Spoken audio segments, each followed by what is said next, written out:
وَلَا يُبْدِينَ زِينَتَهُنَّ، اور اپنے بناؤ سنگار کو، اپنے میک اپ کو غیر مردوں کے سامنے ظاہر نہ کرو۔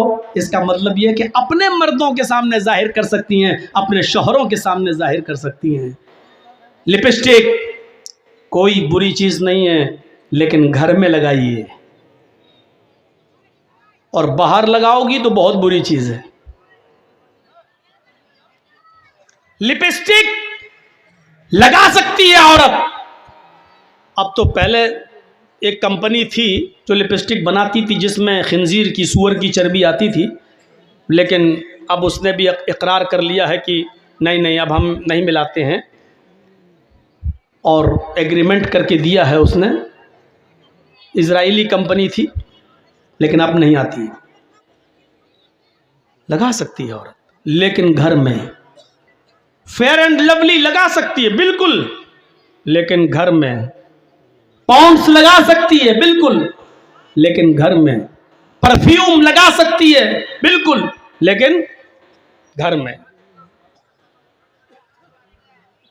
باہر کوئی چیز نہیں۔ المرأة اذا استعطرت فمرت بالمجلس فهي كذا وكذا زانیہ زانیہ زانیہ۔ اللہ کے رسول صلی اللہ علیہ وسلم نے 3 بار فرمایا، اور سنو ترجمہ سن لو۔ المرأة اذا استعطرت، جب عورت خوشبو لگا کر نکلتی ہے، خوشبو،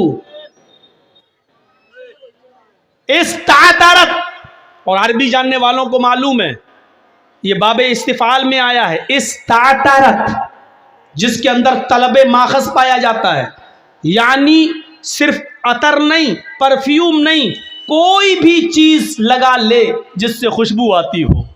اور سن لیجئے پہلے، عورت کوئی بھی چیز لگا لے جس سے خوشبو آتی ہو، مثلا آرنیکا ہیئر آئل، چمیلی کا تیل، آئل، ڈابر آنولا، جس میں خوشبو ہے۔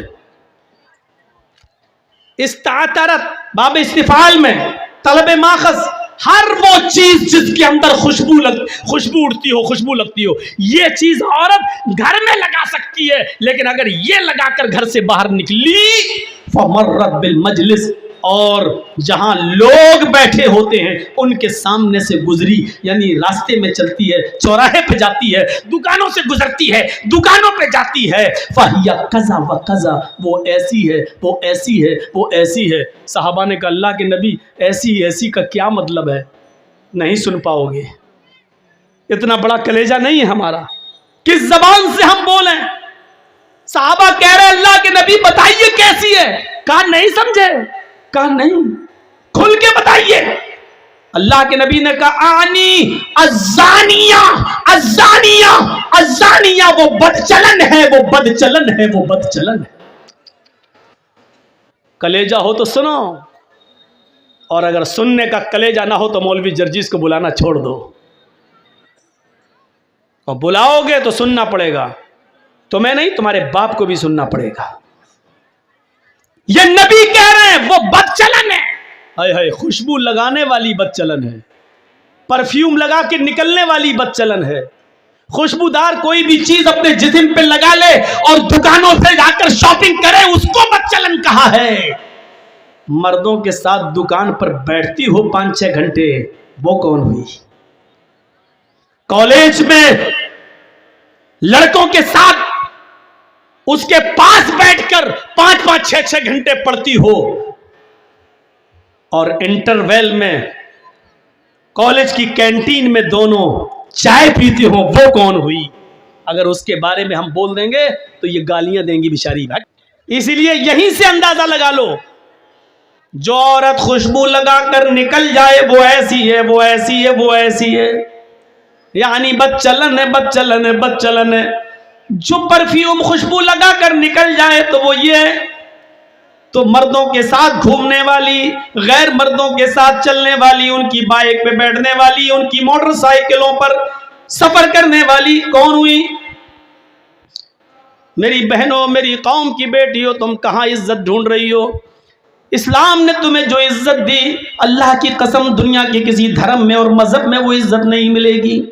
تم کہتی ہو ہمیں اسلام نے پردے کی 4 دیواری میں قید کر دیا ہے، چہرہ تک نہ دکھاؤں، ہاتھ کی ہتھیلیاں بھی نہ کھولوں، پیروں میں بھی ساکس پہنوں، ہاتھوں میں گلیوز پہنوں، پھر ہم ترقی کیسے کریں گے؟ میری بہنوں، تمہاری شکایت اپنی جگہ پر صحیح ہے، لیکن مجھے بتاؤ، ایمانداری کے ساتھ بتاؤ، اس روڈ پر 2 سگی بہنیں جا رہی ہوں، 2 سگی سسٹر جا رہی ہوں، دونوں 1-2 سال کی عمر کا فرق ہو، ایک کی عمر 18 سال ہو، ایک کی عمر 20 سال ہو، ان دونوں سگی بہنوں میں، ان دونوں حقیقی بہنوں میں ایک برقع اوڑے ہوئے ہو، نقاب لگائے ہوئے ہو، ہاتھوں میں گلیوز پہنے ہوئے ہو، پیروں میں ساکس ہو، چہرہ چھپا ہوا ہو، اس کے سر کا ایک بھی بال دکھائی نہ دے رہا ہو،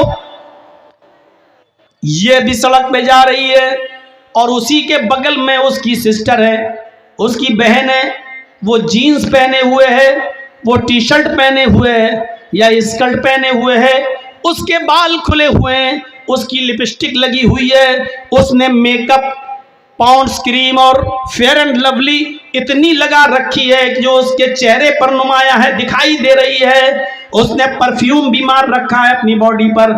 میری بہنوں، ایمانداری کے ساتھ بتانا، جرجیز کا چہرہ دیکھ کر فیصلہ مت کرنا، اپنے دل کی گواہی بتانا، ان دونوں سگی بہنوں میں چوراہے پر جو لڑکے کھڑے ہیں، شرارتی ہیں، چھچورے ہیں، ان کو ان کے ماں باپ نے اچھی تربیت نہیں دی ہے، وہ دوسروں کی ماں بہنوں کو تکتے رہتے ہیں، ان کے اندر یہ برائی ہے۔ تم اپنے دل سے فیصلہ کرنا، ان دونوں سگی بہنوں میں وہ چوراہے پر کھڑے ہوئے لڑکے کس لڑکی کو چھیڑیں گے اور کس کو پریشان کریں گے؟ آپ نے اپنے دل کی گواہی بتانا، جرجیز کا چہرہ مت دیکھنا کہ جرجیز کیا کہہ رہا ہے، اپنے دل سے پوچھو کہ ان دونوں سگی بہنوں میں وہ لڑکے کس کو چھیڑیں گے؟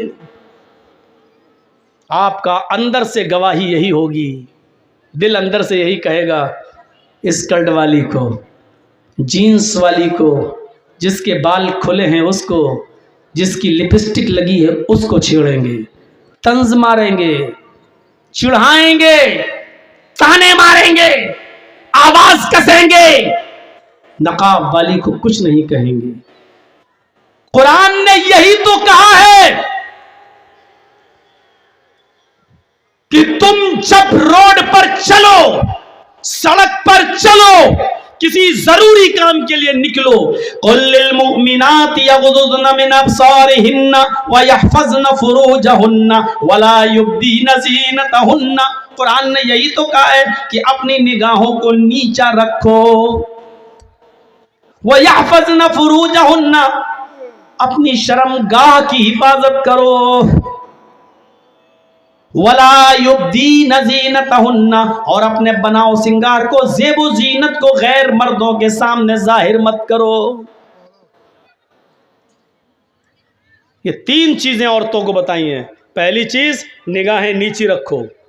جب عورت نگاہ نیچی کر کے چلنے لگے اور ہر وقت اس کی نگاہیں نیچی رہیں تو کبھی واٹس ایپ پہ کسی سے بات کرنے کی ضرورت ہی نہیں پڑے گی، میسنجر اور فیس بک چلانے کی ضرورت ہی نہیں پڑے گی، کیونکہ جب نگاہیں نیچی رکھتی ہے تو وہ کیا جانے کون گزر رہا ہے، کون جا رہا ہے، کون آ رہا ہے۔ پہلی چیز، نگاہیں نیچی رکھو۔ دوسری چیز، وَيَحْفَظْنَ فُرُوجَهُنَّ، اپنی شرمگاہ کی حفاظت کرو۔ اتنے موٹے کپڑے پہنو کہ تمہارے جسم کی نمائش نہ ہو، اتنے گاڑھے کپڑے پہنو، اتنے لوز کپڑے پہنو کہ تمہارے بدن کا، تمہارے شریر کا، تمہاری باڈی کا نشیب و فراز دکھائی نہ دے۔ شوہر کا انتقال ہو گیا، بہت پیسہ چھوڑ گیا، بیوی زمین و جائیداد کی مالک ہے، میاں بیوی دونوں حج کرنے جانا چاہتے تھے، ہسبینڈ وائف دونوں حج کرنے جانا چاہتے تھے، دونوں نے فارم بھر دیا ہے۔ سنو مسئلہ، دونوں نے فارم بھر دیا ہے، حج کی تاریخ بھی آ گئی ہے، لیکن حج کرنے سے پہلے، حج جانے سے پہلے ہسبینڈ کی ڈیتھ ہو گئی، ایکسپائر ہو گیا، انتقال کر گیا۔ اب عورت اکیلی ہے، اب وہ حج کرنے جانا چاہتی ہے، شریعت اس کے بعد پابندی لگاتی ہے کہ اب وہ حج کے لیے اکیلی نہیں جا سکتی ہے، استطاعت ہے، پیسہ ہے، دولت ہے، سونا ہے، چاندی ہے، سب ہے، لیکن اب اس کو حج کے لیے کنڈیشن بدلنا پڑے گی. اب اس کو اپنے باپ کے ساتھ حج کرنے جانا پڑے گا. باپ نہیں ہے تو اپنے بھائی کے ساتھ حج کرنے جانا پڑے گا. بھائی نہیں ہے تو اپنے بیٹے کے ساتھ حج کرنے جانا پڑے گا. بیٹا بھی نہیں ہے تو پھر اس کو اب حج ملتوی کرنا پڑے گا، کینسل کرنا پڑے گا. صاحب وہ تو استطاعت ہے، پیسے والی ہے، اس کے اوپر تو حج فرض ہے، لیکن اسلام یہ کہتا ہے جب اس کا شوہر ہی انتقال کر گیا، اس کا باپ نہیں ہے، بیٹا نہیں ہے، بھائی نہیں ہے، تو اب اس عورت کو اکیلے حج کی اجازت نہیں ہے. اب وہ عورت ایک دینی کام کے لیے حج کے لیے اگر اکیلی نکل رہی ہے، خانہ کعبہ بھی پہنچ جاتی ہے، صفا مروہ کے چکر بھی لگا لیتی ہے، سارے ارکان بھی کر لیتی ہے، لیکن اکیلے جاتی ہے تو اللہ کی قسم اس کا حج نہیں ہے، اس کا حج نہیں ہے، اس کا حج نہیں ہے. وہ حج کا ایک ثواب اس کو نہیں ملے گا، بلکہ الٹا گناہ پڑے گا، الٹا اس کے اوپر عذاب پڑے گا. اس لیے عذاب پڑے گا کیونکہ اس عورت کے اوپر اب حج فرض نہیں تھا، اس لیے کہ اس کے اوپر سے حج کینسل کر دیا گیا، کیونکہ اس کو لے جانے والا کوئی محرم نہیں ہے. میری بہنوں، حج جیسے مقدس مقام پر عورت اکیلی نہیں جا سکتی ہے، جہاں کسی کی عزت نہیں لٹ سکتی ہے، جہاں سب لبیک لبیک کہتے ہو، ایسی مقدس جگہ پر بھی تم اکیلی نہیں جا سکتی ہو. حج ایسی عبادت کے لیے بھی تم اکیلی نہیں جا سکتی ہو. یہ تمہارے کلیجے کہ تم بازاروں میں اکیلی چلی جاتی ہو، تم کالجوں میں اسکولوں میں اکیلی چلی جاتی ہو، اپنے گھروں سے نکل کر تم اپنے میکے اکیلی چلی جاتی ہو. یہ کلیجہ ہے تمہارا. شریعت تو تمہیں گھر سے باہر نکلنے کے لیے بھی اکیلے اجازت نہیں دیتی ہے. اگر تمہیں گھر سے باہر بھی نکلنا پڑے تو اپنے شوہر کے ساتھ جاؤ، اگر شوہر نہ ہو تو اپنے بھائی کے ساتھ جاؤ، بھائی نہ ہو تو اپنے بیٹے کے ساتھ جاؤ. اکیلے شریعت عورت کو اکیلے گھر سے نکلنے کی اجازت نہیں دیتی ہے. فرمایا کہ لا یخلون رجل بامرأۃ، کوئی بھی مرد کسی عورت سے اکیلے میں تنہائی میں گفتگو نہ کرے، اکیلے میں نہ ملے، الا کان ثالثہما الشیطان، اس لیے کہ وہ دو نہیں ہوتے بلکہ ان میں تیسرا شیطان ہوتا ہے. یہ شریعت ایک متعین کر رہی ہے، راستہ بتا رہی ہے کہ کوئی مرد کسی عورت سے اکیلے نہ ملے. اللہ کے نبی اعتکاف میں بیٹھے ہوئے ہیں، اللہ کے نبی کی دو بیویاں نبی سے ملنے آتی ہیں. اللہ کے نبی صلی اللہ علیہ وسلم سے ملاقات کر کے جب وہ واپس جا رہی ہیں تو اللہ کے نبی ان کو مسجد کے دروازے تک چھوڑنے کے لیے آتے ہیں. سامنے سے دو انصاری گزر رہے ہیں، اللہ کے نبی نے ان دونوں انصاریوں کو بلایا، ادھر آؤ. وہ دونوں انصاری قریب آئے. اللہ کے نبی نے فرمایا، اے نوجوانوں، یہ دونوں میری بیوی ہیں،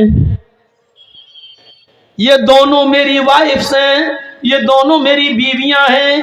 ان نوجوانوں نے کہا، اللہ کے نبی آپ ہم سے یہ کیوں بتا رہے ہیں، آپ ہم سے ایسا کیوں کہہ رہے ہیں؟ کہا اس لیے کہہ رہا ہوں کہ شیطان ہر انسان کی رگوں میں خون میں دوڑتا ہے. ہو سکتا ہے کہ تمہارے دل میں شیطان یہ وسوسہ ڈال دے کہ محمد پتہ نہیں کن عورتوں سے باتیں کر رہا تھا، یہ دونوں عورتیں کون تھیں اور کیوں ملنے آئی تھیں. اس لیے میں تمہیں بتا رہا ہوں کہ میں کسی غیر عورت سے نہیں، اپنی پتنیوں سے، اپنی بیویوں سے بات کر رہا تھا. محمد رسول اللہ کو بھی اپنی صفائی دینا پڑی کہ دیکھو یہ میری بیویاں ہیں، جبکہ صحابہ کیسے شک کر سکتے تھے نبی کے اوپر، لیکن آپ نے کلیئر کر دیا میں کسی غیر کے ساتھ نہیں، اپنی بیویوں کے پاس تھا اور یہ بیویاں مجھ سے ملنے آئی تھی. میرے بھائیوں، جب محمد رسول اللہ صلی اللہ علیہ وسلم اپنے آپ کو بچا سکتے ہیں تو پھر تم اپنی بائک پر اپنی سالی کو کیسے بٹھا سکتے ہو؟ میرے بھائیوں یقین مانیے، بیوی کی موجودگی میں بھی سالی آپ کی بائک پر نہیں بیٹھ سکتی ہے. اگر بیٹھتی ہے تو بہنوئی بھی گناہگار اور سالی بھی گناہگار. میاں اور بیوی، ہسبینڈ اور وائف دونوں کھانا کھا رہے ہیں اور آپ کی سالی آتی ہے اور بہن کہہ رہی آؤ تم بھی بیٹھ جاؤ، تمہارے جیجا ہیں کوئی بات نہیں کھاؤ. بیوی کی موجودگی میں بھی سالی اپنی بہنوئی کے ساتھ، اپنے جیجا کے ساتھ کھانا نہیں کھا سکتی ہے، اس کے سامنے چہرہ نہیں کھول سکتی ہے. جب شریعت سالی کو بیوی کی موجودگی میں بھی نہ شوہر کے ساتھ یعنی جیجا کے ساتھ نہ کھانا کھانے کی اجازت دے رہی ہے،